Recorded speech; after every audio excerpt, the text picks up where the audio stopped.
Want to go to a Fox News alert. There are reports tonight that ESPN has pulled a football announcer from an upcoming game because of his name, which is Robert Lee. The twist? Lee is an Asian man, not exactly your vision of an unreconstructed Confederate.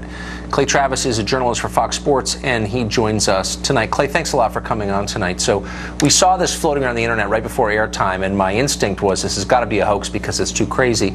So we wanted to speak to you directly. What do you know about this? It's 100% true. And in fact, Tucker, ESPN has just issued a statement to me. If you want me to read it for you, I can do that. And the statement says as follows, and you may have it there to put on the screen as well.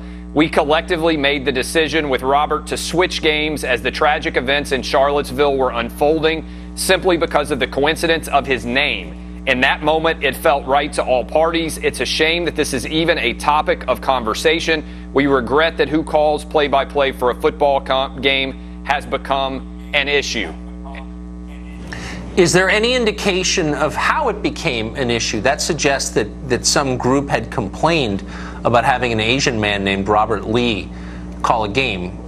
Do they say a discussion mutual within the company? I think they sat down with him and contemplated whether it was going to be awkward for somebody to be named Robert Lee to appear on the show calling the game. I think it's a sign of how ridiculous and absurd society has become that they made the decision that it was the right move to do this, as opposed to just allowing people out there to think, you know what, this guy's probably not a Robert E. Lee ancestor, given the fact that he's an Asian guy, and also that it's been, 150 some odd years since Robert E. Lee died. I think it's probably time we could get over it for a football game. Yeah, there he is. There's a picture of him right there. That is not the man who commanded the armies of the Confederacy, just so you know. When you say they decided, do you know who would have made this decision? I mean, I'm assuming these are not 22-year-olds. These are executives? Yeah, I think it was executive consultation with the Robert Lee himself. Now, I don't know who would have had the final call. I don't think it was necessarily a mandate.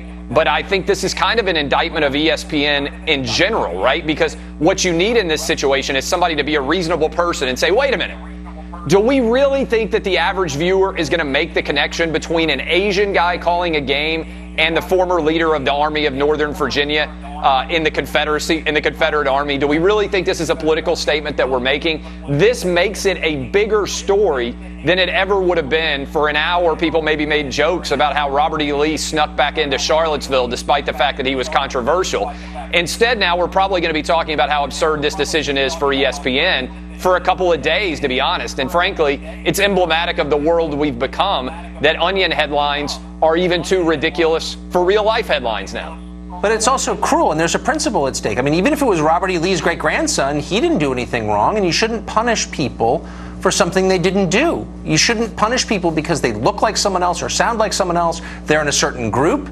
You should treat people as individuals. This is grotesque. Does this make you, Amen. Yeah, I'm sorry to lecture, but it does feel like one of those moments where, man, maybe things really are coming apart. Maybe the adults are crazy.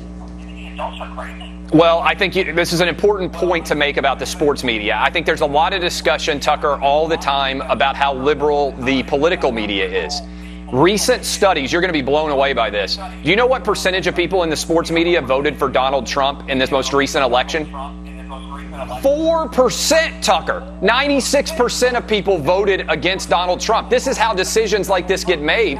You have all these left-wing people sitting around saying, oh my God, we're going to offend somebody. And you don't have a reasonable, rational, middle-of-the-road person saying, wait a minute, are we really making the right decision here, or are we making this situation worse and making the country worse because people are just going to look at this and say, what in the world has happened that a situation like this could occur? That's exactly right. Clay, I was telling my producers, we cannot air this because it can't be real, and I just am grateful to you for confirming it. I'm serious, conclusively. Thanks a lot for coming on. Appreciate it. I appreciate it.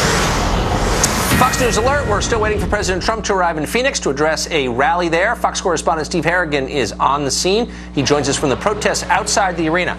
Hey, Steve.